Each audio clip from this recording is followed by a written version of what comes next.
सुब्हानल्लाह वल्हम्दुलिल्लाह ला इलाहा इल्लल्लाह।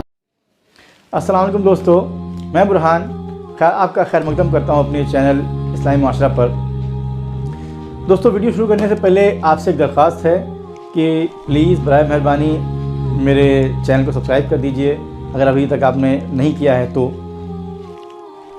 Bell icon दबा दीजिए और मेरी जो भी वीडियो आती हैं आप उनको प्लीज़ देखिए, लाइक कीजिए, शेयर कीजिए। अभी तक के कोई बहुत ज़्यादा मेरे व्यूज़ नहीं बढ़ रहे हैं, मैंने देखा है कि शायद आप लोग इंटरेस्ट नहीं ले रहे हैं। तो इंशाल्लाह मेरी कोशिश है कि आप लोगों को अच्छी से अच्छी, ज़्यादा से ज़्यादा इस्लामिक माशरे से रिलेटेड जानकारी दूँ, आप लोगों के अंदर अवेयरनेस पैदा करूँ। इसमें आप लोगों को भी थोड़ा सा करना है कि जो आप मेरे वीडियो देखिए तो कम से कम शुरू से आखिर तक के वीडियो को देखिए, उसको समझिए, उसका मकसद क्या है उसको समझिए, किस वजह से हम लोग बना रहे हैं इस वीडियो को, और उसको ज़्यादा से ज़्यादा शेयर कीजिए, लाइक कीजिए। अभी तक के लाइक कमेंट्स वगैरह कोई ख़ास नहीं है, बहुत कम है। तो खैर चलिए शुरू करते हैं।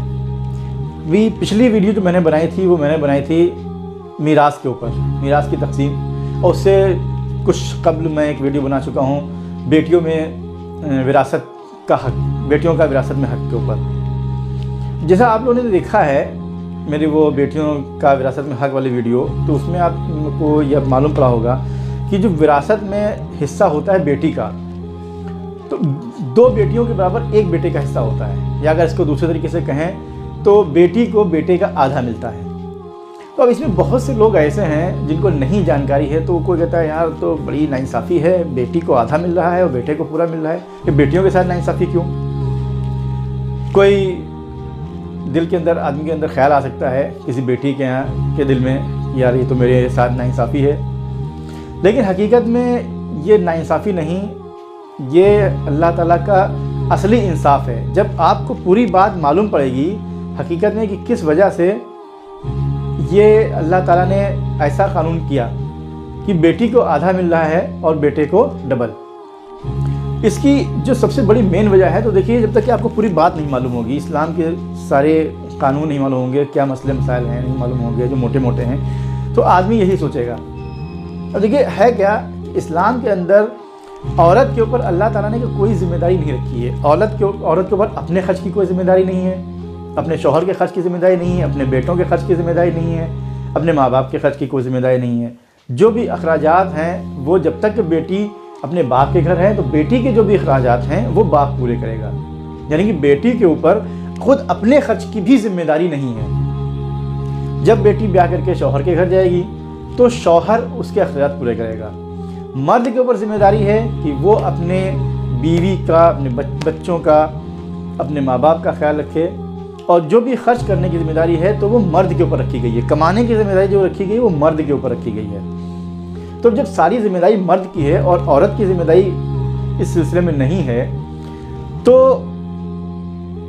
औरत को औरत को भी आदमी के बराबर मिले तो फिर तो मर्द के ऊपर चूँकि ज़िम्मेदारी ज़्यादा है, इसलिए उसके हिस्से में फिर कमी हो जाएगी, उसका शेयर कम हो जाएगा। यह मिसाल के तौर पे एक मोटी सी मिसाल मैं आपको देकर समझा रहा हूँ कि एक शख्स है, उसका एक बेटा है, एक बेटी है। वो शख्स फौत हो गया, तो उस शख्स के पास टोटल 60,000 थे। वो 60,000 रुपये छोड़ करके मरा। अब 60,000 रुपये में जो मीरास जो तकसीम होगी उसकी, तो बेटी को मिलेंगे 20,000 रुपये और बेटे को मिलेंगे 40,000 रुपये। अब देखिए जब बेटी को 20,000 रुपये मिले तो वो बेटी ने अपने पास रख लिए। अब दोनों की शादी तय हुई, बेटे की भी बेटी की भी। अब दोनों का जो महर तय हुआ तो वो 40,000 तय हुआ। यानी कि इस बेटे की जहाँ से शादी तय हुई वहाँ तय हुआ कि ये 40,000 रुपये महर देगा, और बेटी की जहाँ से तय हुई वहाँ ये तय हुआ कि 40,000 रुपये इनको महर के दिए जाएंगे। तो अब देखिए इसको 40,000 रुपये मिले थे अपने बाप की मिरास से, तो इसने वो 40,000 रुपये महर में दे दिए।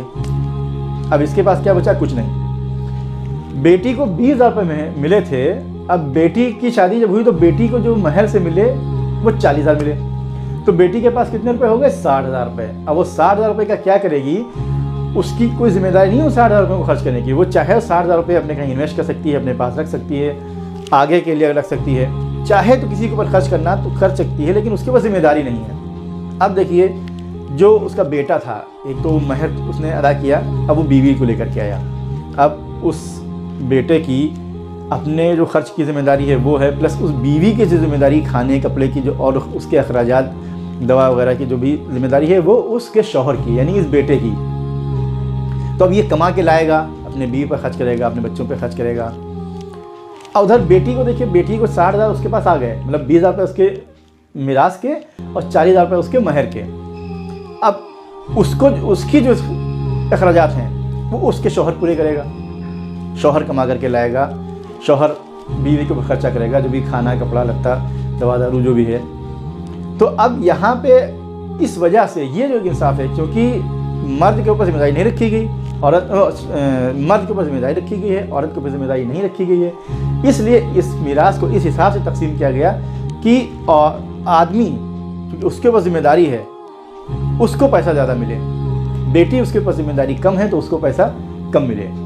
लेकिन ऐसा कहीं भी नहीं किया गया कि बेटी को बिल्कुल बाहर कर दिया जाए, जैसे बहुत से मज़ाहिब के अंदर अभी भी यह है कि बेटी का कोई हिस्सा नहीं होता है बाप की मिरास में, तो जहेज़ वगैरह जो दे दिया वो दे दिया, बाकी बेटी का कोई हक नहीं होता है। लेकिन इस्लाम के अंदर बेटी को हक दिया गया है और बेटी के हक के बेस के ऊपर ही बेटे का हक तय किया जाएगा। तो ये एक मेरे जहन में जानकारी थी, मैं सोचा कि आप लोगों के साथ शेयर करूँ इस बात को, ताकि आप लोग भी जानें। कभी अगर किसी के दिल में ख्याल आया कि वह बेटी को आधा क्यों मिलता है, तो उसका से एक मोटा रीज़न ये है। तो इसी के साथ मैं अपनी वीडियो यहाँ पे ख़त्म करता हूँ। प्लीज़ लाइक कीजिए, शेयर कीजिए ज़्यादा से ज़्यादा, और मेरे इस चैनल को आगे बढ़ाने में मदद कीजिए। आगे अल्लाह ताला कहने सुनने से ज़्यादा अमल की तौफीक अता फरमाएँ। आमीन। अस्सलाम वालेकुम।